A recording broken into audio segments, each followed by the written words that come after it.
ਵਾਹਿਗੁਰੂ ਸਾਹਿਬ JIO. ਇੱਕ ਓੰਕਾਰ ਸਤਿਨਾਮ ਕਰਤਾ ਪੁਰਖ ਨਿਰਭਉ ਨਿਰਵੈਰ ਅਕਾਲ ਮੂਰਤ ਅਜੂਨੀ ਸੈਭੰ ਗੁਰ ਪ੍ਰਸਾਦ। ਚੌਰ ਛਤਰ ਤਖਤ ਦੇ ਮਾਲਕ ਧੰਨ ਧੰਨ ਗੁਰੂ ਗ੍ਰੰਥ ਸਾਹਿਬ ਜੀ ਦੀ ਪਾਵਨ ਹਜ਼ੂਰੀ ਅੰਦਰ ਸੱਜ ਬੈਠੀ ਗੁਰੂ ਪਿਆਰੀ ਗੁਰੂ ਸਵਾਰੀ ਸਾਧ ਸੰਗਤ ਜੀਓ। ਵੱਡੇ ਭਾਗਾਂ ਵਾਲੇ ਹੋ ਜੋ ਇਸ ਸਮੇਂ ਪਾਤਸ਼ਾਹ ਜੀ ਦੀ ਪਾਵਨ ਗੋਦ ਅੰਦਰ ਸੁਭਾਏਮਨ ਹੋ ਕਰਕੇ ਅਤੇ ਇੰਟਰਨੈਟ ਦੇ ਮਾਧਿਅਮ ਰਾਹੀਂ ਜੁੜ ਬੈਠੀਆਂ ਸਮੂਹ ਸੰਗਤਾਂ, ਆਓ ਸਤਿਗੁਰੂ ਜੀ ਦੀ ਪਾਵਨ ਬਾਣੀ ਦੇ ਨਾਲ ਸਾਂਝ ਪਾਉਣੀ ਆਰੰਭ ਕਰੀਏ ਜੀ। ਫਤਿਹ ਪ੍ਰਵਾਨ ਕਰੋ। ਵਾਹਿਗੁਰੂ ਜੀ ਕਾ ਖਾਲਸਾ ਵਾਹਿਗੁਰੂ ਜੀ ਕੀ ਫਤਿਹ। ਅੱਜ ਦੀ ਪਾਵਨ ਵਿਚਾਰ ਹੈ ਜੋ ਧੰਨ ਗੁਰੂ ਰਾਮਦਾਸ ਪਾਤਸ਼ਾਹ ਜੀ ਦੀ ਪਾਵਨ ਬਾਣੀ ਜਿਹੜੀ ਉਹ ਆਰੰਭ ਹੋ ਰਹੀ ਹੈ। ਪਾਵਨ ਅੰਕ 39 ਦੀ ਉਤੋਂ। ਸ੍ਰੀ ਰਾਗ ਮਹਿਲਾ ਚੌਥਾ ਘਰ ਪਹਿਲਾ।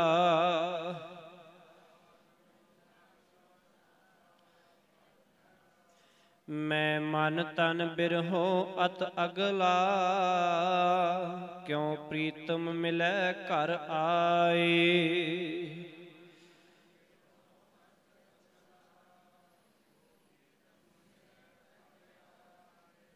ਸਤਿਗੁਰੂ ਪਾਤਸ਼ਾਹ ਜੀ ਹੁਣ ਇੱਥੇ ਸਮਝਾਉਣਾ ਕਰ ਰਹੇ ਹਨ। ਬਿਰਹੋਂ ਤੋਂ ਭਾਵ ਵਿਛੋੜਾ, ਅਤ ਅਗਲਾ, ਅਗਲਾ ਤੋਂ ਭਾਵ ਬਹੁਤ ਭਾਰਾ। ਮੈਂ ਮਨ ਤਨ ਬਿਰਹੋਂ ਅਤ ਅਗਲਾ, ਕਿਉਂ ਪ੍ਰੀਤਮ ਮਿਲੈ ਘਰ ਆਏ। ਸਤਿਗੁਰੂ ਜੀ ਆਖਣ ਲੱਗੇ ਮੇਰੇ ਮਨ ਵਿੱਚ, ਮੇਰੇ ਸਰੀਰ ਵਿੱਚ ਪ੍ਰਭੂ ਪ੍ਰੀਤਮ ਦੇ ਵਿਛੋੜੇ ਦਾ ਭਾਰੀ ਦਰਦ ਹੈ, ਬਹੁਤ ਦਰਦ ਹੈ। ਕਿਉਂ ਮਿਲੇ ਪ੍ਰੀਤਮ ਘਰ ਆਏ। ਮੇਰਾ ਮਨ ਹੈ ਜਿਹੜਾ ਉਹ ਤੜਫ ਰਿਹਾ ਹੈ ਕਿ ਕਿਵੇਂ ਪ੍ਰੀਤਮ ਪ੍ਰਭੂ ਮੇਰੇ ਹਿਰਦੇ ਘਰ ਵਿੱਚ ਜਿਹੜਾ ਹੈ। ਪ੍ਰੀਤਮ ਮਿਲੇ ਘਰ ਆਏ ਤੋਂ ਭਾਵ ਹਿਰਦਾ ਘਰ, ਕਿ ਮੇਰੇ ਹਿਰਦੇ ਵਿੱਚ ਆ ਕੇ ਮੈਨੂੰ ਕਿਵੇਂ ਮਿਲੇਗਾ, ਕਿਵੇਂ ਉਹਦਾ ਮੈਨੂੰ ਮਿਲਾਪ ਹਾਸਲ ਹੋਵੇ। ਜਾਨ ਦੇਖਾਂ ਪ੍ਰਭ ਆਪਣਾ, ਪ੍ਰਭ ਦੇਖਿਐ ਦੁਖ ਜਾਏ।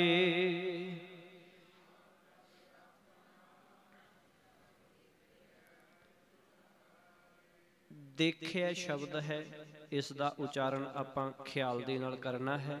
ਬਹੁਤੇ ਵਾਰ ਦੇਖੇ ਕਰ ਦਿੰਦੇ ਜਾਂ ਦੇਖੀਐ, ਇਹਦਾ ਉਚਾਰਨ ਦੇਖਿਆ। ਖੱਖੇ ਨੂੰ ਸਿਹਾਰੀ ਹੈ ਕਿਉਂਕਿ ਖੱਖਾ ਵਿਚਾਲੇ ਹੈ। ਜੇ ਤੇ ਐੜੇ ਨੂੰ ਦਲਾਵਾਂ ਮਗਰ ਨਾ ਹੁੰਦਾ ਫਿਰ ਇਹਦਾ ਉਚਾਰਨ ਦੇਖ ਹੋਣਾ ਸੀ, ਪਰ ਹੁਣ ਮਗਰ ਦਲਾਵਾਂ ਨੇ ਐੜੇ ਨੂੰ, ਫਿਰ ਇਸ ਦੀ ਸਿਹਾਰੀ ਵੀ ਜਿਹੜੀ ਹੈ ਉਹ ਉਚਾਰਨ ਦੇ ਵਿੱਚ ਆਏਗੀ। ਦੇਖਿਆ। ਪਾਤਸ਼ਾਹ ਜੀ ਆਖਣ ਲੱਗੇ ਜਾਂ ਦੇਖਾਂ ਪ੍ਰਭ ਆਪਣਾ, ਜਦੋਂ ਮੈਂ ਪਿਆਰੇ ਪ੍ਰਭੂ ਦਾ ਦਰਸ਼ਨ ਕਰਦਾ ਹਾਂ, ਦੇਖਦਾ ਹਾਂ, ਤਾਂ ਪ੍ਰਭ ਦੇਖਿਆ ਦੁੱਖ ਜਾਏ। ਤਾਂ ਪ੍ਰਭੂ ਦਾ ਦਰਸ਼ਨ ਕੀਤਿਆਂ ਮੇਰਾ ਜਿਹੜਾ ਵਿਛੋੜੇ ਦਾ ਦੁੱਖ ਹੈ ਉਹ ਦੂਰ ਹੋ ਜਾਂਦਾ ਹੈ। ਕਿ ਜਿਹੜਾ ਉਸ ਮਾਲਕ ਦੇ ਨਾਲੋਂ ਵਿਛੋੜੇ ਦੇ ਕਰਕੇ ਜਿਹੜਾ ਦੁੱਖ ਹੈ ਉਹ ਮੇਰਾ ਦੁੱਖ ਦੂਰ ਹੋ ਜਾਂਦਾ ਹੈ। ਜਾਏ ਪੁੱਛਾਂ ਤਿਨ ਸੱਜਣਾ, ਜਾਏ ਪੁੱਛਾਂ ਤਿਨ ਸੱਜਣਾ,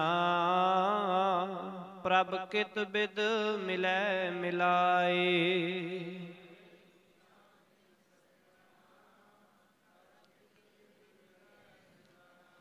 ਹੁਣ ਪਾਤਸ਼ਾਹ ਜੀ ਆਖਣ ਲੱਗੇ ਜਾਏ ਪੁੱਛਾਂ, ਕਿ ਮੈਂ ਜਾ ਕੇ ਫਿਰ ਉਹਨਾਂ ਸੱਜਣਾ ਨੂੰ ਪੁੱਛਦਾ ਹਾਂ ਕਿ ਪ੍ਰਭੂ ਜਿਹੜਾ ਹੈ ਕਿਸ ਤਰੀਕੇ ਦੇ ਨਾਲ ਮਿਲਾਇਆ ਮਿਲਦਾ ਹੈ, ਭਾਵ ਕਿਸ ਤਰੀਕੇ ਦੇ ਨਾਲ ਉਹਦੀ ਪ੍ਰਾਪਤੀ ਹੁੰਦੀ। ਕਿਤ ਬਿਦ ਭਾਵ ਕਿਸ ਵਿਧੀ ਨਾਲ, ਕਿਸ ਤਰੀਕੇ ਨਾਲ ਮਿਲਾਏ, ਕਿਸ ਤਰ੍ਹਾਂ ਜਿਹੜਾ ਉਹ ਮਿਲਾਇਆ ਮਿਲਦਾ ਹੈ। ਮੇਰੇ ਸਤਿਗੁਰਾ मैं तुझ बिन अवर न कोय।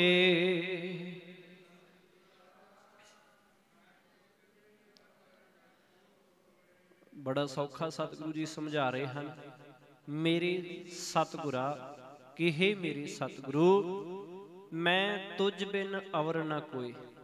ਇਹਦਾ ਭਾਵ ਕੀ ਹੈ ਜੀ? ਇਹਦੇ ਅਰਥ ਆਪ ਜੀ ਨੇ ਕਰਨੇ ਆ।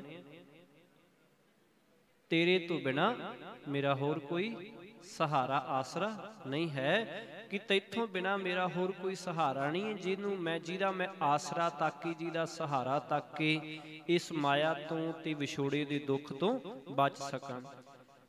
हम मूर्ख मुगद शरणागति, कर कृपा मिले हर सोए। रहाओ।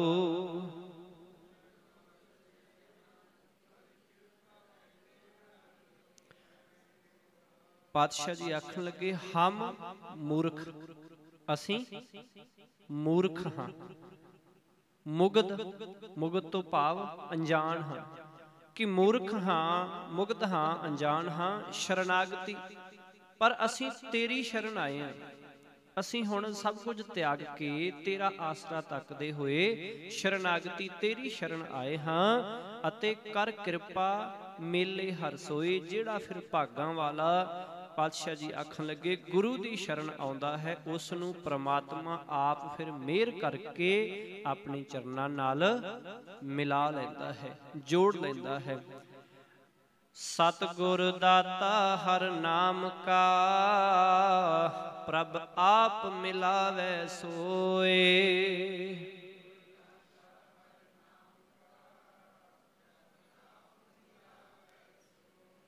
पातशाह जी आखले हन कि गुरु उस मालक दे नाम दी दात देन वाला है, कि उस मालक दा नाम है जिहड़ा उहदे कोलों मिलदा है, उहदी प्राप्ति गुरु कोलों हुंदी है। जिस नूं गुरु पासों ये दात फिर मिलदी है, वो मालक आप प्रभु है अपने नाल मिला लैंदा है। प्रभ सतगुर दाता हर नाम का, कि जिहड़ा सच्चा गुरु है ਉਹ ਉਸ ਮਾਲਕ ਦੇ ਨਾਮ ਦਾ ਦਾਤਾ ਹੈ, ਭਾਵ ਉਹਦੇ ਨਾਮ ਦੀ ਦਾਤ ਗੁਰੂ ਦੇ ਕੋਲੋਂ ਮਿਲਦੀ ਹੈ। ਅਤੇ ਪ੍ਰਭ ਆਪ ਮਿਲਾਵੇ ਸੋਏ, ਫਿਰ ਉਸ ਨਾਮ ਦੀ ਦਾਤ ਨਾਲ ਉਹ ਉਸ ਮਾਲਕ ਨੂੰ ਮਿਲ ਸਕੀਦਾ ਹੈ, ਉਹਦੀ ਪ੍ਰਾਪਤੀ ਹੋ ਜਾਂਦੀ ਹੈ। ਸਤਿਗੁਰ ਹਰ ਪ੍ਰਭ ਬੁੱਝਿਆ, ਗੁਰ ਜੀਵੜ ਅਵਰ ਨ ਕੋਏ।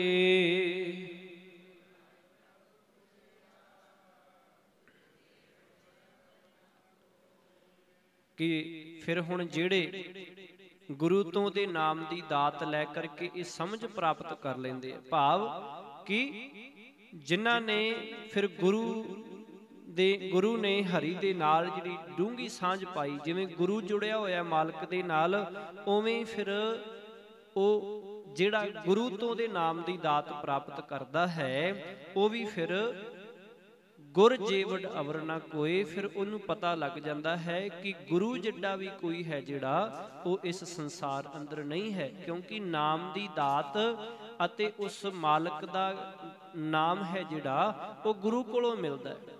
ते पातशाह जी साफ आखदे ने, गुर परमेश्वर एको जान, कि गुरु ते परमेश्वर एको है। इस करके फिर सतगुरु तो जिहड़ी दात प्राप्त करके गुर जेवड़ अवर ना कोए, फिर गुरु जिड्डा उच्ची आत्मक अवस्था वाला कोई नहीं है, ये सोझी जिहड़ी है वो प्राप्त हो जाती है। हाँ गुर शरणाई टै पवां, कर दया मिले प्रभ सोए।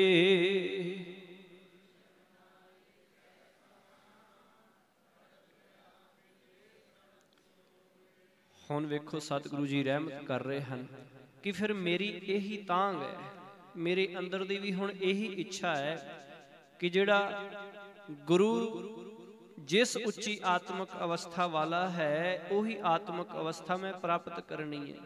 जे गुरु कोल है तो वो करवा सकता है। इस करके मैं गुरु दी शरण आपा भाव मिटा के फिर आप आवां, कि गुरु दी शरण आपा भाव मिटा के पैण नाल ही जिहड़ा है वो प्रभु मेहर करके अपने नाल मिला लैंदा है, अपने नाल जोड़ लैंदा है। मन हठ किनै न पाया, कर उपाव थके सब कोई।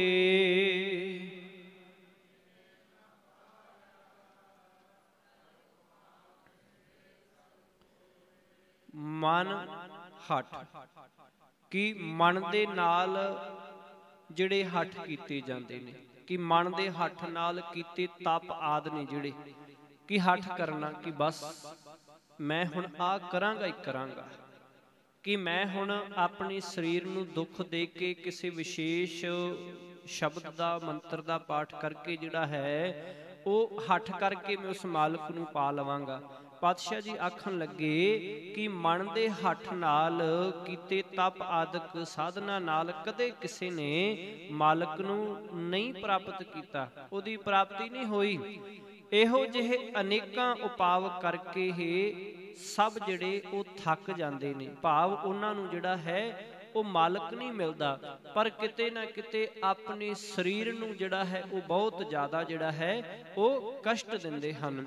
ਸਹਿਸ ਸਿਆਣਪ ਕਰ ਰਹੇ, ਮਨ ਕੋਰੈ ਰੰਗ ਨ ਹੋਏ।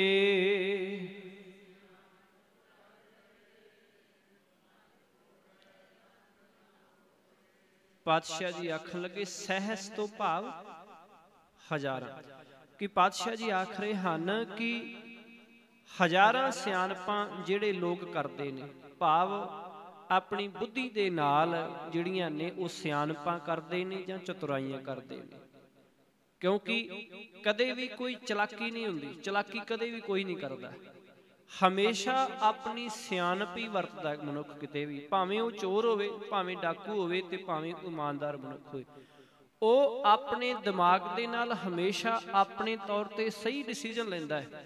ਸਮਾਜ ਦੇ ਵਾਸਤੇ ਭਾਵੇਂ ਉਹ ਮਾੜਾ ਹੋਵੇ, ਸਾਰੀ ਦੁਨੀਆ ਦੇ ਲਈ ਮਾੜਾ ਹੋਵੇ, ਪਰ ਮਾੜੇ ਤੋਂ ਮਾੜਾ ਮਨੁੱਖ ਵੀ ਆਪਣੇ ਦਿਮਾਗ ਦੇ ਨਾਲ ਉਹ ਕਹਿੰਦਾ ਹੈ ਕਿ ਮੈਂ ਸਹੀ ਕਰ ਰਿਹਾ ਜੋ ਵੀ ਕਰ ਰਿਹਾ, ਭਾਵੇਂ ਸਾਰੇ ਸਮਾਜ ਵਾਸਤੇ ਮਾੜਾ ਹੈ, ਭਾਵੇਂ ਉਹਦੇ ਆਪਣੇ ਵਾਸਤੇ ਵੀ ਮਾੜਾ ਹੋਵੇ, ਭਾਵੇਂ ਕੋਈ ਖੁਦਕੁਸ਼ੀ ਕਰਨ ਲੱਗਿਆ, ਉਹ ਵੀ ਜਦੋਂ ਕੋਈ ਐਸੀ ਚੀਜ਼ ਖਾਂਦਾ ਹੈ ਜਾਂ ਪੀਂਦਾ ਹੈ ਤੇ ਉਦੋਂ ਉਹ ਸੋਚਦਾ ਹੈ ਕਿ ਇਹ ਡਿਸੀਜਨ ਮੈਂ ਸਹੀ ਲਿਆ ਹੈ।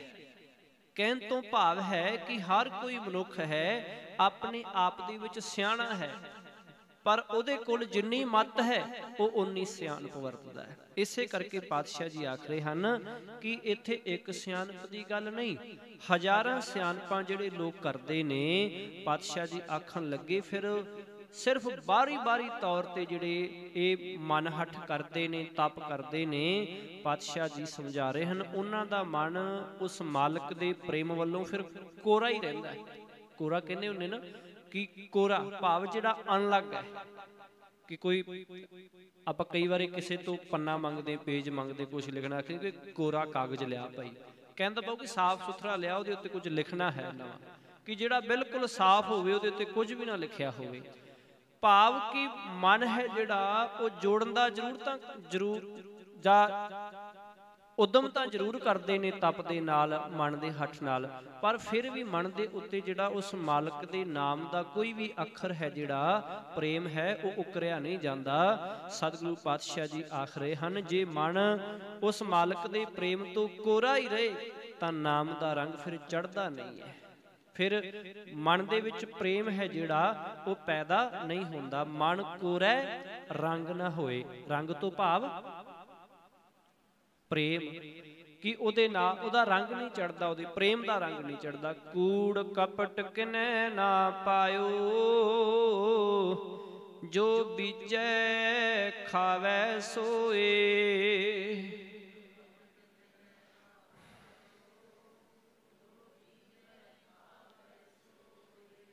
ਕਪਟ, ਕਪਟ ਤੋਂ ਭਾਵ ਹੈ ਕਪਟ ਕਮਾਉਣਾ, ਠੱਗੀ ਕਰਨੀ ਕਿਸੇ ਨਾਲ, ਧੋਖਾ ਕਰਨਾ। ਪਾਤਸ਼ਾਹ ਜੀ ਆਖ ਲੈਣ ਕੂੜ ਕਪਟ, ਕਹਿੰਦੇ ਮਾਇਆ ਦੇ ਮੋਹ ਵਿੱਚ ਫਸ ਕੇ, ਕਿ ਜਿਹੜੇ ਬਾਹਰੋਂ ਹੱਠ ਕਰਮ ਕਰਦੇ ਨੇ, ਸਿਰਫ ਬਾਹਰੋਂ ਆਪਣੇ ਸਰੀਰ ਨੂੰ ਦੁੱਖ ਦਿੰਦੇ ਨੇ ਕਿ ਸਰੀਰ ਤੋਂ ਤੰਗ ਕਰਨ ਦੇ ਨਾਲ ਜਿਹੜਾ ਹੈ ਉਹ ਮੈਂ ਮਾਲਕ ਨੂੰ ਪਾ ਲਵਾਂਗਾ। ਆਖਣ ਲੱਗੇ ਬਾਹਰੋਂ ਮਨ ਹੱਠ ਕਰਮਾਂ ਦੀ ਠੱਗੀ ਨਾਲ ਕਦੇ ਕਿਸੇ ਨੇ ਪਰਮਾਤਮਾ ਨੂੰ ਨਹੀਂ ਲੱਭਾ, ਮਨ ਜਿਹੜਾ ਹੈ ਉਹਦੀ ਪ੍ਰਾਪਤੀ ਨਹੀਂ ਕੀਤੀ। ਪਰ ਇਹ ਨਿਯਮ ਪੱਕਾ ਹੈ ਉਸ ਮਾਲਕ ਦਾ कि ये हुक्म उहदा पक्का है कि जो कुछ कोई बीजदा है फिर उही खांदा है, उही वढ़दा है, उही उहनूं आउण वाले समय दे विच प्राप्त हुंदा है। कूड़ कपट किने ना पायो, किसे ने नहीं कूड़ दे नाल, धोखे दे नाल, माया दे विच जुड़ के किसे ने प्राप्त नहीं कीता है। सबना तेरी आस प्रभ, सब जी तेरे तू रास।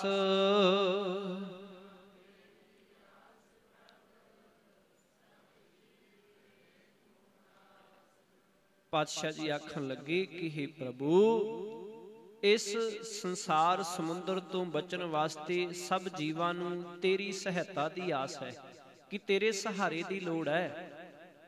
कि हुण जिवें जे किसे नूं तैरना ना आउंदा होवे ते ओह पानी दे विच, डूंघे पानी दे विच डिग जावे, फिर उहनूं यही आस हुंदी जां तां मैनूं कोई बचा लवे, जां मैनूं कोई बेड़ी आद लभ जाए जिते चढ़ के मैं पार हो जावां, भाव बच जावां। इसे तरह ही ये संसार है, ये बहुत डूंघाई वाला समुंदर है। इहदे विच काम क्रोध लोभ मोह हंकार ते माया तृष्णा, इहदे विचों कोई सौखा जां छेती बच नहीं सकदा। इस करके बचण दे लई उस मालक दे नाम दी, मालक दी जिहड़ी है सहायता दी लोड़ है कि सबना तेरी आस प्रभ, कि हे प्रभु तेरी आस दी जरूरत है कि इस संसार समुंदर तो बचन वास्ते सब जी तेरे तू रास, कि ये सारे जीव तेरे पैदा किए हुए ने, भाव तेरे ही हन ते तू ही सब जीवां दी आत्मक रास दी पूंजी है। भाव सबना नूं आत्मक आनंद देण वाला तू ही है, तेरे कोलों ही ये प्राप्ति हुंदी है। प्रभ तुधों खाली को नहीं, दर गुरमुखां नो शाबाश।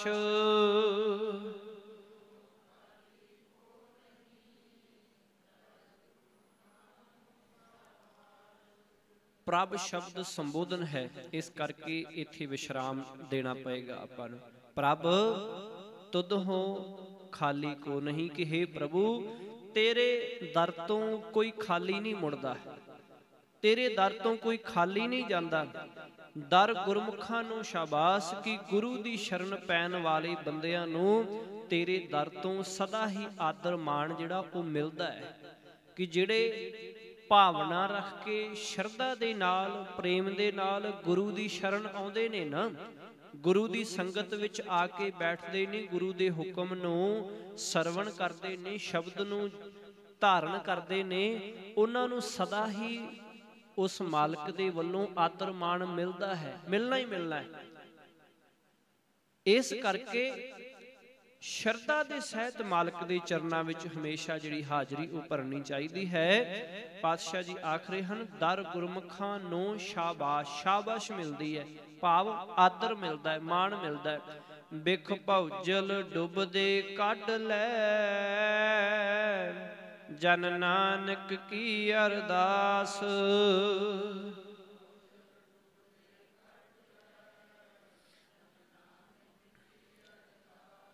कि हे मालिक जी, हे प्रभु जी, तेरे दास नानक दी तेरे अगे अरज़ोई है कि तू संसार समुंदर दे विकारां दे जहर दे विचों है जिहड़ा डुबदे होए जीवां नूं आप ही कढ लै।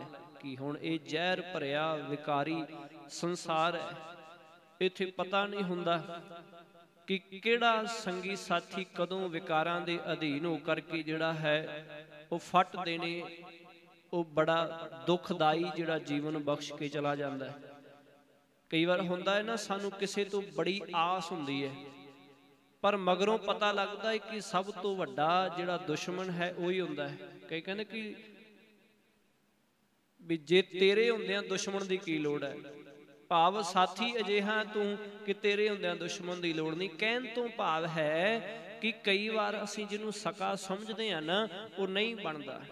कई बार ये माया ऐसी है, भाव ये विकार ऐसे ने, इक्को ढिड तो जम्मिया नूं जिहड़ा है एक दूजे दी जान दे वैरी बना दिंदे है। इकट्ठे पले खेडे इकट्ठे रहिंदे होयां नूं जिहड़ा है एक दूजे दी जान दा वैरी बना दिंदी। ये माया ऐसी है, ये विकार ऐसे ने, ऐसा जहर ये रगां दे विच भरदी है। एक नहीं अनेकां उदाहरणां ने।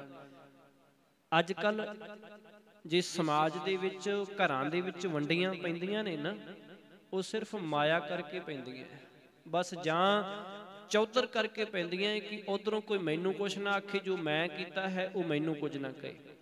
पर देखियो पुराने समय दे विच वड्डियां हवेलियां, जे अज भी आपां पुरातन हवेलियां वेखी ते बहुत वड्डियां वड्डियां हुंदियां सन। कहण दा भाव कि पूरा पूरा परिवार इक्को घर च ही रहिंदा सी, इक्को थां ते सब दी पकदी सी, इक्को थां ते सारे खांदे सी।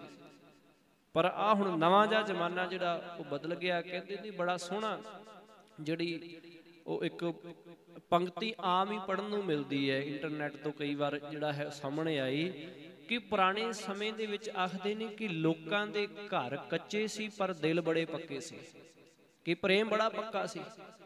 कहण लगे अज घर पक्के हो गए ते लोकां दे मन ते प्रेम जिहड़ा हिरदा वो कच्चे, लोग कच्चे हो गए।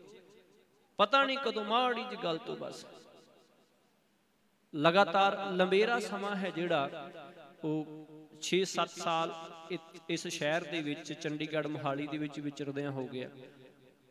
एक गल बड़ी जिहदे कोलों कई बार मन नहीं भी लगदा कि इत्थे भावें कि जिम्मेवारियां ज़्यादा ने, इत्थे कई थावां ते देखदे हैं कि कोई इकत्तर हो के नहीं बैठदा, सिर्फ बाहरों है जिहड़ा बोल चाल हुंदा, अंदरों बहुत घट हुंदा है। खास करके शहरां दे विच इह है, पिंडां दे विच फिर भी मिलदा है किते कि कोई सांझी जगह बनी हुंदी, उत्थे जाके बैठदे आ, गलबात करदे, कोई एक दूजे दे घर आ जांदा है। पर इत्थे नहीं, ਇੱਥੇ ਤੇ ਜੀਵਨ ਇਦਾਂ ਦਾ ਹੋ ਗਿਆ ਘੁੱਟਣ ਜੀ ਵਾਲਾ ਕਿ ਜੇ ਕਿਸੇ ਦੇ ਘਰ ਵੀ ਜਾਣਾ ਨਾ ਪਹਿਲਾਂ ਪੁੱਛਣਾ ਪਏਗਾ ਕਿ ਭਾਈ ਆਈਏ ਕਿ ਨਾ ਆਈਏ, ਟਾਈਮ ਹੈਗਾ ਕਿ ਨਹੀਂ ਤੁਹਾਡੇ ਕੋਲ। ਪਰ ਉੱਥੇ ਨਹੀਂ, ਵੇਖੋ ਕਿੰਨਾ ਵਧੀਆ ਮਾਹੌਲ ਹੁੰਦਾ ਸੀ ਕਿ ਜਿਹਦੇ ਮਰਜ਼ੀ ਜਾ ਕੇ ਦਰਵਾਜ਼ਾ ਖੜਕਾ ਲਓ, ਉੱਥੇ ਚਲੋ ਵੀ ਬਣਾਓ ਚਾਹ ਪੀਓ ਤੇ ਬੈਠੋ ਗੱਲਾਂ ਬਾਤਾਂ। ਕਹਿਣ ਦਾ ਭਾਵ ਹੈ कि किते ना किते सानू साडे आले दुआले ने प्रभावित किया है, साडे नेचर नूं भी प्रभावित किया है। असीं भावें बहण दा यतन भी करिए पर कई बार हुंदा है कि अगले दा मन जिहड़ा है वो कहंदा कि हुण आ गया है, हुण पता नहीं कदों जाऊगा। कहण तों भाव है कि किते ना किते साडे दिल ते मन है, सोच है छोटी हो गई है, असीं बहना ही नहीं चाहुंदे, असीं इकल्ले रहना गिज गए, बस हुण कहंदे कि साडे कोल कोई आए ही ना। खैर ये एक वखरी विचार दा विषय है।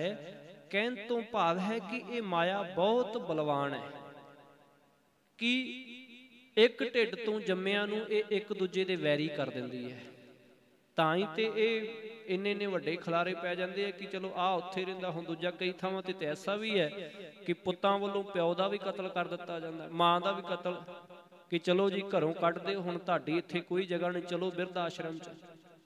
पुराने समय दे विच कोई बिरध आश्रम तां नहीं हुंदा सी। महाराजा रणजीत सिंह जी दा समय तक असीं देखदे कोई बिरध आश्रम ही नहीं सी। ते नाल एक गल होर, इन्ने डेरे भी नहीं सन, उदों डेरा है ही कोई नहीं सी। उदों बाद डेरे जिहड़े अंग्रेज़ां ने प्लांट कीते, फिर बड़े तरीके दे नाल पता भी नहीं लगण दित्ता ते सेवा भी वाधू होई जांदी है ते बिरध आश्रम भी वधदे जांदे है, माड़ियां विचारां दा समां भी वधदा जांदा है। कहण दा भाव है कि असीं अपना प्रैक्टिकल जीवन जो गुरु अनुसार है वो छड्डदे जा रहे हैं, सिर्फ बाहरों लिपा पोची करते जा रहे हैं। खैर पातशाह जी रहमत करन। श्री राग महला चौथा। नाम मिले मन तृप्ति है, बिन नामे त्रिग जीवास।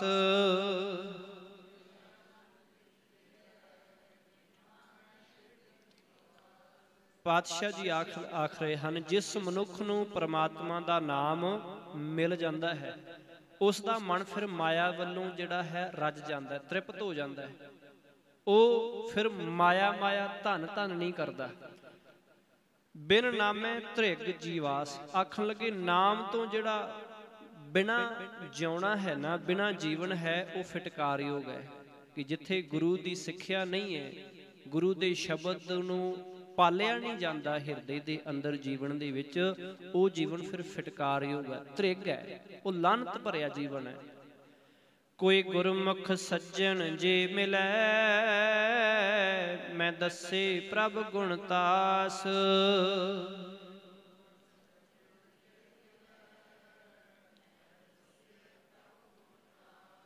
पातशाह जी आखन लगे, जे गुरु दे सन्मुख रहन वाला कोई भला मनुख मैनू मिल पए, कोई सज्जन मिल पए ते मैनू गुणां दे खजाने परमात्मा दी दस पा दवे, दस दवे कि वो कित्थे है। गुणतास तो भाव वो गुणां दा खजाना। हौं तिस विटों चौखन्नी ऐ, मैं नाम करे प्रगास।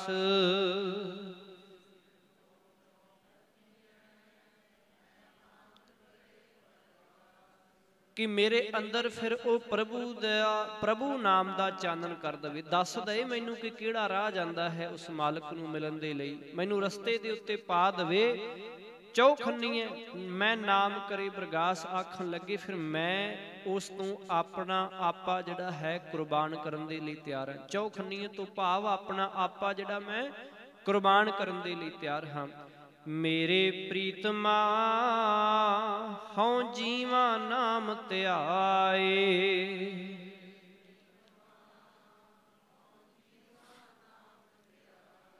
हुण इह ते बड़ी सौखी गल सतगुरु जी ने कीती है। मेरे प्रीतमा, हे मेरे प्रीतम, हे मेरे मालक प्रभु, हौं जीवा नाम ध्याए।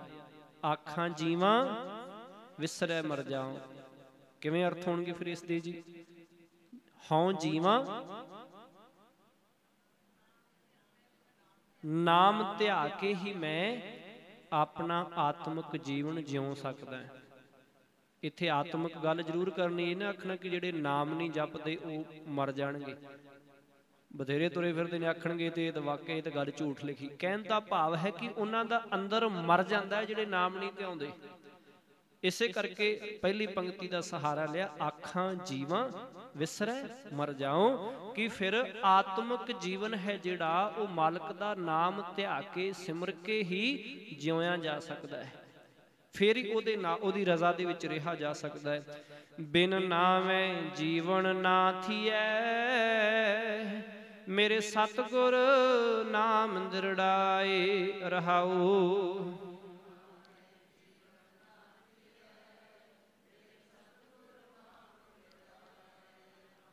वेखो सतगुरु जी हुण पक्की मोहर लाती इत्थे, आखन लगे बिन नामै जीवन ना थिए।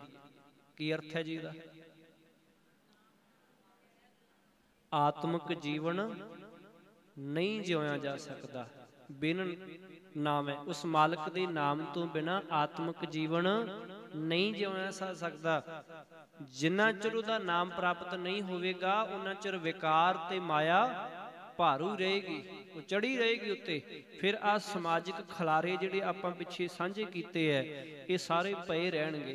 इस करके आखणगे मेरे सतगुर नाम दृढ़ाए। इस करके हे मेरे सतगुरु जी, मेरे अंदर उस मालक दा नाम दृढ़ाए तो भाव पक्का, कि पक्का कर दिओ, पक्के तौर ते पक्का कर दिओ कि किते भुल ना जाए। क्योंकि इस दे भुलण नाल मेरी आत्मक मौत जिहड़ी वो हो जाती है, विकार हावी हो जाते हैं। नाम अमोलक रतन है, पूरे सतगुर पास।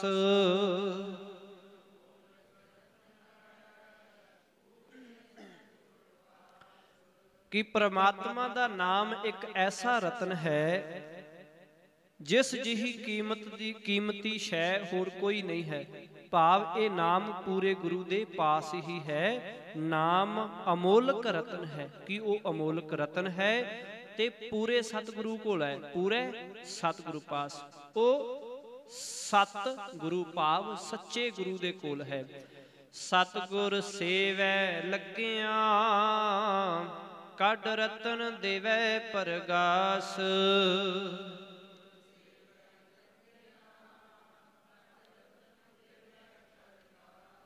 हुण वेखो किन्नी रहमत कीती पातशाह जी ने कि जेकर कोई सतगुर सेवै लग्गिया, जे कोई सच्चे गुरु दी दसी सेवा दे विच लगे, सेवै लग्गिया कि ओदी दसी हुई गुरु दी दसी हुई सेवा करे, ओदी सेवा दे विच लगे, भाव ओदा हुक्म मन्ने। फिर गुरु की करदा है? कड रतन देवै प्रगास। ओ फिर ਜਿਹੜਾ ਅਮੋਲਕ ਰਤਨ ਹੈ, ਜਿਹੜਾ ਪਿਛਲੀ ਪੰਕਤੀ ਵਿੱਚ ਸਤਿਗੁਰੂ ਜੀ ਨੇ ਬਖਸ਼ਿਆ ਹੈ, ਆਖਣ ਲੱਗੇ ਫਿਰ ਉਹ ਅਮੋਲਕ ਰਤਨ ਕੱਢ ਕੇ ਉਸ ਸੇਵਕ ਨੂੰ ਦੇ ਦਿੰਦਾ, ਜਿਹੜਾ ਉਹਦੀ ਸੇਵਾ ਵਿੱਚ ਲੱਗਦਾ ਹੈ। ਰਤਨ ਦੇਵੈ ਪ੍ਰਗਾਸ, ਤੇ ਉਹਦੇ ਹਿਰਦੇ ਦੇ ਵਿੱਚ ਫਿਰ ਚਾਨਣ ਕਰ ਦਿੰਦਾ ਹੈ, ਭਾਵ ਆਤਮਿਕ ਜੀਵਨ ਜਿਹੜਾ ਹੈ ਉਹ ਬਖਸ਼ ਦਿੰਦਾ ਹੈ। ਧਨ ਵਡ ਭਾਗੀਆਂ ਜੋ ਆਏ ਮਿਲੇ ਗੁਰ ਪਾਸ।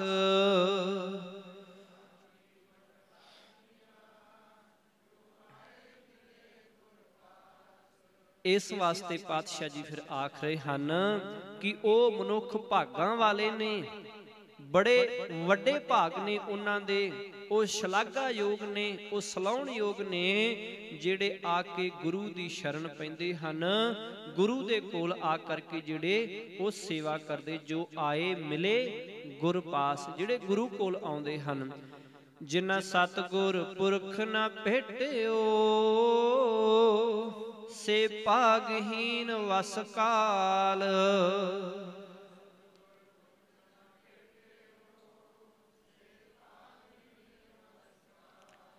ਬੜਾ ਸੌਖਾ ਸਤਿਗੁਰੂ ਜੀ ਸਮਝਾ ਰਹੇ ਹਨ।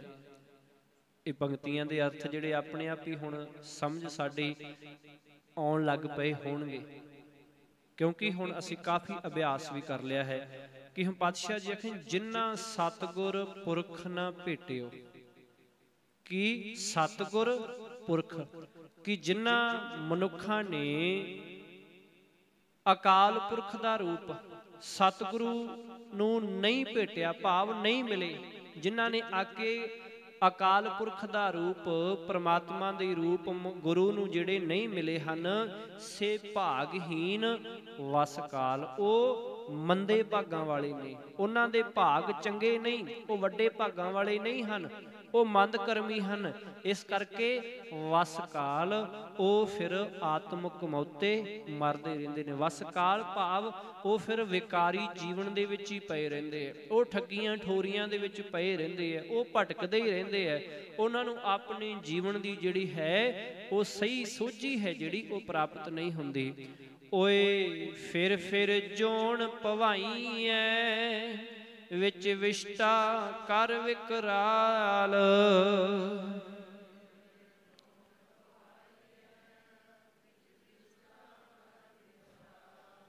ਪਾਤਸ਼ਾਹ ਜੀ ਆਖ ਰਹੇ ਹਨ ਕਿ ਓਏ ਭਾਵ ਫਿਰ ਉਹ ਵਿਕਾਰੀ ਜਿਹੜੇ ਮਨੁੱਖ ਨੇ, ਜਿਹੜੇ ਗੁਰੂ ਦੀ ਸ਼ਰਨ ਨਹੀਂ ਆਉਂਦੇ, ਗੁਰੂ ਨੂੰ ਨਹੀਂ ਮਿਲਦੇ, ਉਹ ਫਿਰ ਵਿਕਾਰਾਂ ਦੇ ਗੰਧ ਵਿੱਚ ਪਏ ਰਹਿਣ ਕਰਕੇ, ਵਿਕਾਰ ਹੁਣ ਗੰਧ ਦਾ ਰੂਪ ਨੇ, ਗੰਦਗੀ ਦਾ ਰੂਪ ਨੇ। ਆਪਾਂ ਪਿੱਛੇ ਵੀ ਸਤਿਗੁਰੂ ਜੀ ਨੇ ਬਖਸ਼ਿਸ਼ ਕੀਤੀ ਸੀ ਨਾ ਕਿ ਵਿਸ਼ਟਾ ਕੇ ਕੀੜੇ ਪਵੇਂ ਵਿੱਚ ਵਿਸ਼ਟਾ, ਕਿ ਜਿਹੜੇ ਮਨੁੱਖ ਗੁਰੂ ਦੀ ਸ਼ਰਨ ਨਹੀਂ ਆਉਂਦੇ ਜਾਂ ਗੁਰੂ ਦਾ ਹੁਕਮ ਨਹੀਂ ਮੰਨਦੇ ਅਤੇ ਉਹ ਵਿਕਾਰੀ ਨੇ, ਉਹ ਫਿਰ ਗੰਦਗੀ ਦੇ ਕੀੜੇ ਨੇ, ਉਹ ਗੰਦਗੀ ਵਿੱਚ ਹੀ ਰਹਿਣਾ ਪਸੰਦ ਕਰਦੇ ਆ, ਉਹ ਚੰਗੇ ਪਾਸੇ ਨਹੀਂ ਆਉਂਦੇ।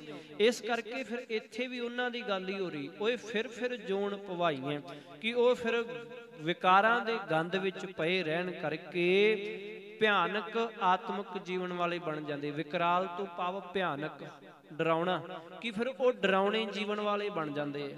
ਉਹਨਾਂ ਦੇ ਕੋਲੋਂ ਫਿਰ ਡਰ ਜਾ ਆਉਂਦਾ ਕਿ ਪਤਾ ਨਹੀਂ ਇਹਨਾਂ ਨੇ ਕਦੋਂ ਕੀ ਕਰ ਦੇਣਾ, ਪਤਾ ਨਹੀਂ ਕਿਹੜੀ ਮਾੜੀ ਸੋਚ, ਮਾੜਾ ਬਚਨ ਮੂੰਹ ਤੋਂ ਬੋਲ ਦੇਣਾ, ਕਿ ਇਸ ਕਰਕੇ ਫਿਰ ਉਹ ਇੱਕ ਡਰਾਉਣੇ ਜੀਵ ਦੇ ਵਾਂਗ ਜਿਹੜੇ ਹਨ ਉਹ ਤੁਰਦੇ ਹਨ ਅਤੇ ਜੀਵਨ ਵੱਲੋਂ ਵਾਲੇ ਬਣ ਕੇ ਮੁੜ ਫਿਰ ਜਨਮ ਮਰਨ ਦੇ ਗੇੜ ਵਿੱਚ ਪਾਏ ਜਾਂਦੇ ਨੇ। ਭਾਵ ਕਿ ਫਿਰ ਜਦੋਂ ਯਾਦ ਆਉਂਦੀ ਹੈ ਉਦੋਂ ਆਖਦੇ ਕਿ ਯਾਰ ਮਾੜਾ ਕੰਮ ਕੀਤਾ, ਰੱਬ ਨਹੀਂ ਚਾਹੁੰਦਾ ਕਿ ਇਹ ਕੰਮ ਕਰੀਏ, ਭਾਵ ਜਨਮ ਹੋ ਜਾਣਾ। ਤੇ ਫਿਰ ਜਦੋਂ ਆਖੇ ਕੋਈ ਗੱਲ ਨਹੀਂ, ਚਲ ਹੁਣ ਕਮਾਈ ਤਾਂ ਕਰਨੀ ਹੈ, 2-4 ਪੈਸੇ ਵੱਧ ਕਮਾ ਲਈਏ, ਜਾਂ ਕੋਈ ਨਿੰਦਾ ਚੁਗਲੀ ਹੋ ਗਈ, ਜਾਂ ਆਪਣੇ ਅਹੁਦੇ ਦਾ ਜਿਹੜਾ ਹੈ ਕਿ ਕੋਈ ਗੱਲ ਨਹੀਂ, ਪਤਾ ਨਹੀਂ ਮਗਰੋਂ ਅਹੁਦਾ ਮਿਲਣਾ ਕਿ ਨਹੀਂ ਮਿਲਣਾ, ਅੱਜ ਆਪਣਾ ਜਿਹੜਾ ਹੈ ਸਿੱਕਾ ਚੰਗੀ ਤਰ੍ਹਾਂ ਚਲਾ ਲਈਏ। ਫਿਰ ਪਾਤਸ਼ਾਹ ਜੀ ਆਖਣ ਲੱਗੇ ਫਿਰ ਉਦੋਂ ਇਹ ਆਤਮਿਕ ਜੀਵਨ ਤੌਰ ਤੇ ਮਰ ਜਾਂਦੇ, ਖਤਮ ਹੋ ਜਾਂਦੇ ਆ। ਇਸੇ ਤਰ੍ਹਾਂ ਫਿਰ ਆਖਿਰ ਵਿਸ਼ਟਾ ਕਰ ਵਿਕਰਾਲ, ਆਪਣੇ ਜੀਵਨ ਨੂੰ ਫਿਰ ਉਹ ਗੰਦਗੀ ਬਣਾ ਲੈਂਦੇ, ਗੰਦ ਹੀ ਹੋ ਜਾਂਦਾ ਉਹਨਾਂ ਦਾ ਜੀਵਨ। ਉਹਨਾਂ ਪਾਸ ਦੁਆਸ ਨ ਭਿੱਟੀਐ, जिन अंतर क्रोध चंडाल।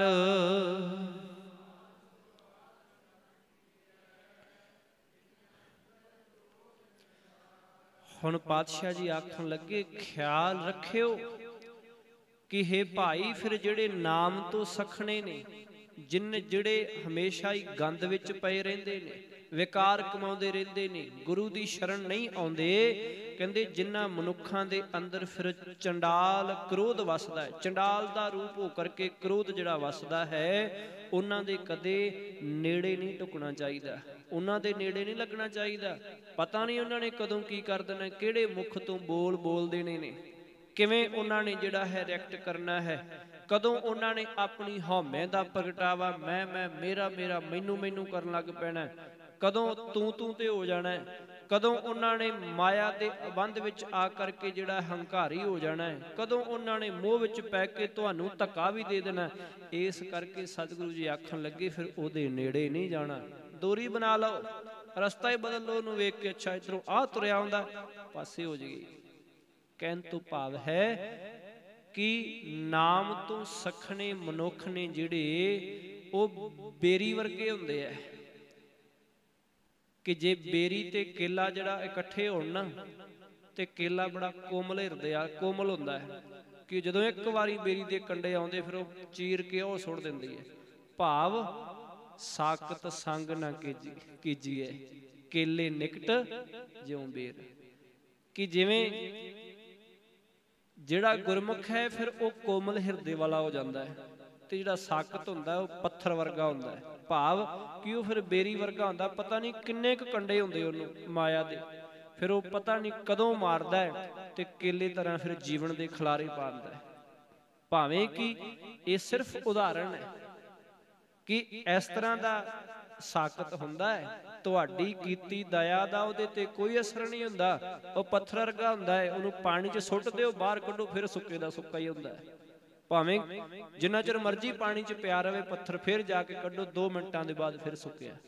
कहन तो भाव है कि भावें जिहड़ा गुरु दे आसरे अनुसार हो गया, जिहदे हिरदे दे विच मालक प्रगट हो गया है, वो डोलदा नहीं है, पर सतगुरु जी आखदे ने फिर भी साकत ऐसा हुंदा है, विकारी मनुख इदां दा हुंदा है कि उहदे नेड़े जिहड़ा है ढुकना नहीं चाहिदा। सतगुर पुरख अमृत सर, वड भागी नावे आए।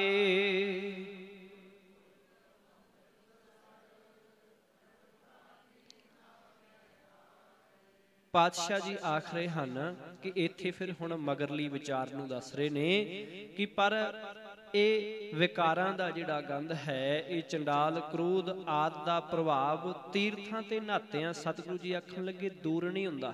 ਸਮਝਾ ਰਹੇ ਹੁਣ ਕਿ ਪਿੱਛੇ ਜਿਹਦੇ ਅੰਦਰ ਕ੍ਰੋਧ ਹੈ, ਹਉਮੈ ਹੈ, ਇਹ ਵਿਕਾਰ ਨੇ।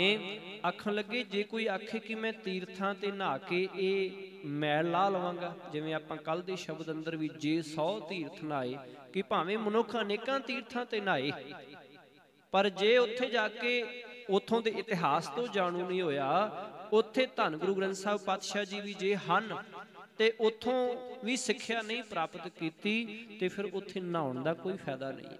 ਫਿਰ ਉਹਦੇ ਨਾਲ ਹਉਮੈ ਹੋਰ ਵੱਧ ਜਾਂਦੀ ਕਿ ਮੈਂ ਤਾਂ 5 ਚੱਕਰ ਲਾ ਆਇਆ ਜੀ, 5 ਵਾਰੀ ਦਰਸ਼ਨ ਕੀਤੇ ਹੈ, ਉੱਥੇ ਮੈਂ ਇੰਨੇ ਵਾਰੀ ਗਿਆ। ਕਹਿਣ ਤੋਂ ਭਾਵ ਹੈ ਕਿ ਉਹਦੇ ਨਾਲ ਕਈ ਵਾਰੀ ਜੇ ਹਿਰਦਾ ਹਜੇ ਤੱਕ ਕੋਮਲ ਨਹੀਂ ਹੋਇਆ, ਹਿਰਦੇ ਦੇ ਅੰਦਰੋਂ ਮੈਂ ਹੰਕਾਰ ਨਹੀਂ ਗਿਆ, ਤੇ ਫਿਰ 5 ਤੋਂ 7 ਵਾਰੀ ਜਾਂ ਜਿੰਨੇ ਵਾਰੀ ਵੀ ਕੀਤੀ ਯਾਤਰਾ ਉਹ ਸਫਲ ਨਹੀਂ ਹੈ। ਫਿਰ ਤੇ ਤੂੰ ਮਨੋਰੰਜਨ ਕਰਨ ਗਿਆ ਹੈ, ਜਾ ਕੇ ਤੇ ਮਨੋਰੰਜਨ ਕਰਕੇ ਵਾਪਸ ਆ ਗਏ। ਇਸੇ ਕਰਕੇ ਪਾਤਸ਼ਾਹ ਜੀ ਆਖ ਰਹੇ ਹਨ ਸਤਿਗੁਰ ਪੁਰਖ ਅੰਮ੍ਰਿਤ ਸਰ। ਹੁਣ ਇੱਥੇ ਅੰਮ੍ਰਿਤਸਰ ਸ਼੍ਰੀ ਅੰਮ੍ਰਿਤਸਰ ਜੀ ਸਾਹਿਬ ਨਾ ਮੰਨ ਲਿਆ ਜਾਵੇ, ਕਿਉਂਕਿ ਉਸ ਸਮੇਂ ਅੰਮ੍ਰਿਤਸਰ ਹਜੇ ਹੋਂਦ ਵਿੱਚ ਨਹੀਂ ਆਇਆ ਸੀ। ਇਹ ਗੁਰੂ ਰਾਮਦਾਸ ਪਾਤਸ਼ਾਹ ਜੀ ਦਾ ਸ਼ਬਦ ਹੈ। ਉਦੋਂ ਇੱਥੇ ਕੁਝ ਪਿੰਡਾਂ ਦੀ ਜ਼ਮੀਨ ਹੈ ਜਿਹੜੀ ਇਸ ਗੁਰੂ ਰਾਮਦਾਸ ਪਾਤਸ਼ਾਹ ਜੀ ਨੇ ਅਜੇ ਮੁੱਲ ਲਈ ਸੀ, ਪੁਰਾਣਾ ਨਾਮ ਜਿਹੜਾ ਹੈ ਉਦੋਂ ਚੱਕ ਸੀ। ਚੱਕ ਪਿੰਡ ਤੇ ਇੱਕ ਦੋ ਪਿੰਡ ਹੋਰ ਇਹਨਾਂ ਦੇ ਵਿਚਾਲੇ ਜਿਹੜੀ ਜ਼ਮੀਨ ਸਤਿਗੁਰੂ ਜੀ ਨੇ ਖਰੀਦੀ ਸੀ, ਉਦੋਂ ਅਜੇ ਸਿਰਫ ਚੱਕ ਨਾਮ ਹੈ। ਜਦੋਂ ਇਹ ਪਾਵਨ ਸ਼ਬਦ ਸਤਿਗੁਰੂ ਜੀ ਉਚਾਰਨ ਕਰ ਰਹੇ ਹਨ, ਉਦੋਂ ਹਜੇ ਚੱਕ ਨਾਮ ਹੈ, ਉਦੋਂ ਅੰਮ੍ਰਿਤਸਰ ਨਹੀਂ ਹੈ। ਉਸ ਤੋਂ ਬਾਅਦ ਨਾਮ ਪੈਂਦਾ ਹੈ ਚੱਕ ਤੋਂ ਚੱਕ ਰਾਮਦਾਸ, ਫਿਰ ਚੱਕ ਰਾਮਦਾਸ ਸਰ ਪੈਂਦਾ ਹੈ। ਉਸ ਤੋਂ ਮਗਰੋਂ ਫਿਰ ਸ਼੍ਰੀ ਅੰਮ੍ਰਿਤਸਰ ਜਿਹੜਾ ਨਾਮ ਉਹ ਪੈਂਦਾ ਹੈ। ਇਸ ਕਰਕੇ ਕਿ ਇੱਥੇ ਅੰਮ੍ਰਿਤਸਰ ਭਾਵ ਅੰਮ੍ਰਿਤ ਦਾ ਸਰੋਵਰ, ਸਰ ਤੋਂ ਭਾਵ ਸਰੋਵਰ, ਅੰਮ੍ਰਿਤ ਦਾ ਸਰੋਵਰ। ਪਾਤਸ਼ਾਹ ਜੀ ਆਖ ਰਹੇ ਹਨ ਕਿ ਇਸ ਤਰ੍ਹਾਂ ਫਿਰ ਅਕਾਲ ਪੁਰਖ ਦਾ ਜਿਹੜਾ ਰੂਪ ਸਤਿਗੁਰੂ ਭਾਵ ਗੁਰੂ ਹੈ, ਜਿਹੜਾ ਉਹ ਅਕਾਲ ਪੁਰਖ ਦਾ ਹੀ ਰੂਪ ਹੈ। ਇਸ ਕਰਕੇ ਅਕਾਲ ਪੁਰਖ ਦਾ ਰੂਪ ਸਤਿਗੁਰੂ ਹੀ ਅੰਮ੍ਰਿਤ ਦਾ ਸਰੋਵਰ ਹੈ। ਹੁਣ ਇਹ ਸਤਿਗੁਰੂ ਜੀ ਵੇਖੋ ਕਿੰਨੀ ਵੱਡੀ ਗੱਲ ਆ ਗਈ ਹੈ ਕਿ ਜਿਵੇਂ ਪਾਤਸ਼ਾਹ ਜੀ ਅਗਾਂਹ ਵੀ ਰਹਿਮਤ ਕਰਦੇ ਨਾ, ਤੀਰਥ ਨਹਾਵਨ ਜਾਓ ਤੀਰਥ ਨਾਮ ਹੈ। ਹੁਣ ਕਿਹੜੇ ਤੀਰਥ ਤੇ ਨਹਾਉਣਾ ਫਿਰ ਅਸੀਂ? ਤੀਰਥ ਨਾਮ ਹੈ, ਤੇ ਨਾਮ ਕਿੱਥੇ ਹੈ? ਧੰਨ ਗੁਰੂ ਗ੍ਰੰਥ ਸਾਹਿਬ ਪਾਤਸ਼ਾਹ ਜੀ ਕੋਲ। ਹੁਣ ਇੱਥੇ ਵੀ ਗੁਰੂ ਰਾਮਦਾਸ ਪਾਤਸ਼ਾਹ ਜੀ ਆਖ ਰਹੇ ਨੇ ਕਿ ਸਤਿਗੁਰ ਪੁਰਖ ਅੰਮ੍ਰਿਤਸਰ, ਕਿ ਅੰਮ੍ਰਿਤ ਦਾ ਸਰੋਵਰ ਜਿਹੜਾ ਹੈ ਉਹ ਸੱਚਾ ਗੁਰੂ ਹੀ ਹੈ। ਬਾਹਰ ਨਾ ਜਾਓ, ਇੱਥੋਂ ਹੀ ਲੱਭ ਲਓ, ਇੱਥੋਂ ਇਸ਼ਨਾਨ ਕਰ ਲਓ, ਆਪਣੇ ਆਪ ਸਾਰੀ ਪ੍ਰਾਪਤੀ ਜਿਹੜੀ ਹੋ ਜਾਏਗੀ। ਵਡਭਾਗੀ ਨਾਵਹਿ ਆਏ, ਸਤਿਗੁਰੂ ਜੀ ਆਖਣ ਲੱਗੇ ਫਿਰ ਜਿਹੜੇ ਬੰਦੇ ਇਸ ਤੀਰਥ ਉੱਤੇ ਇਸ਼ਨਾਨ ਕਰਦੇ ਹਨ ਉਹ ਵੱਡੇ ਭਾਗਾਂ ਵਾਲੇ ਹੁੰਦੇ ਨੇ, ਉਹ ਵਡਭਾਗੀ ਹੁੰਦੇ ਹਨ। ਉਨ ਜਨਮ ਜਨਮ ਕੀ ਮੈਲ ਉਤਰੈ, ਨਿਰਮਲ ਨਾਮ ਦ੍ਰਿੜਾਏ।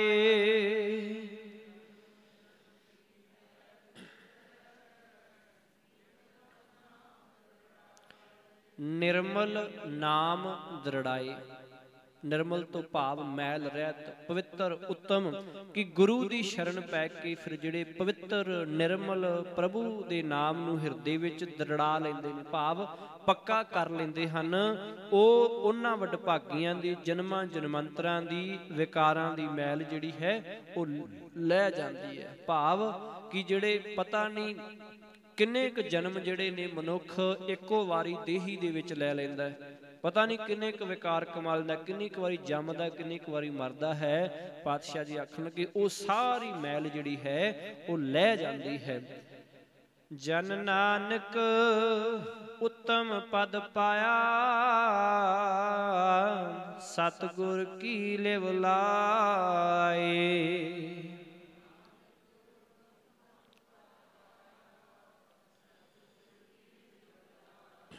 ਇਸ ਕਰਕੇ ਪਾਤਸ਼ਾਹ ਜੀ ਹੁਣ ਆਖ ਰਹੇ ਹਨ ਕਿ ਹੇ ਦਾਸ ਨਾਨਕ, ਆਖ ਸਤਿਗੁਰੂ ਦੀ ਸਿੱਖਿਆ ਵਿੱਚ ਸੁਰਤ ਜੋੜ ਕੇ, ਭਾਵ ਸਤਿਗੁਰੂ ਦੇ ਅੰਮ੍ਰਿਤ ਸਰੋਵਰ ਵਿੱਚ, ਅੰਮ੍ਰਿਤ ਨਾਮ ਸਰੋਵਰ ਵਿੱਚ ਇਸ਼ਨਾਨ ਕਰਕੇ, ਗੁਰੂ ਦੀ ਦੱਸੀ ਸਿੱਖਿਆ ਦੇ ਵਿੱਚ ਇਸ਼ਨਾਨ ਕਰਕੇ ਉਹ ਮਨੁੱਖ ਫਿਰ ਸਭ ਤੋਂ ਸ੍ਰੇਸ਼ਟ ਉੱਤਮ ਪਦ, ਭਾਵ ਸਭ ਤੋਂ ਉੱਤਮ ਆਤਮਿਕ ਜੀਵਨ ਹੈ ਜਿਹੜਾ, ਉਹ ਉੱਤਮ ਆਤਮਿਕ ਜੀਵਨ ਦਾ ਦਰਜਾ ਹੈ ਜਿਹੜਾ ਉਹ ਹਾਸਲ ਕਰ ਲੈਂਦੇ ਨੇ। ਭਾਵ ਕਿ ਜੋ ਇਸ ਮਨੁੱਖਾ ਜਨਮ ਦਾ ਸਭ ਤੋਂ ਉੱਤਮ ਜਿਹੜਾ ਪਦ ਹੁੰਦਾ ਹੈ, ਉੱਤਮ ਜਿਹੜੀ ਪ੍ਰਾਪਤੀ ਹੈ, ਉਹ ਫਿਰ ਉਹ ਮਨੁੱਖ ਕਰ ਲੈਂਦੇ ਹਨ ਜਿਹੜੇ ਗੁਰੂ ਦੇ ਗਿਆਨ ਵਿੱਚ ਇਸ਼ਨਾਨ ਕਰਦੇ ਨੇ, ਗੁਰੂ ਤੀਰਥ ਦੇ ਵਿੱਚ ਇਸ਼ਨਾਨ ਕਰਦੇ ਨੇ, ਗੁਰੂ ਦੇ ਨਾਮ ਸਰੋਵਰ ਵਿੱਚ ਇਸ਼ਨਾਨ ਕਰਦੇ ਹਨ। ਸਤਿਗੁਰੂ ਜੀ ਰਹਿਮਤ ਕਰਨ ਕਿ ਅਸੀਂ ਵੀ ਸਾਰੇ ਸਤਿਗੁਰੂ ਦੇ ਸਿੱਖਿਆ ਨਾਮ ਦੇ ਵਿੱਚ ਇਸ਼ਨਾਨ ਕਰਕੇ ਆਪਣੇ ਜੀਵਨ ਦਾ ਲਾਹਾ ਪ੍ਰਾਪਤ ਕਰੀਏ। ਫਤਿਹ ਪ੍ਰਵਾਨ ਕਰੋ ਜੀ। ਵਾਹਿਗੁਰੂ ਜੀ ਕਾ ਖਾਲਸਾ, ਵਾਹਿਗੁਰੂ ਜੀ ਕੀ ਫਤਿਹ।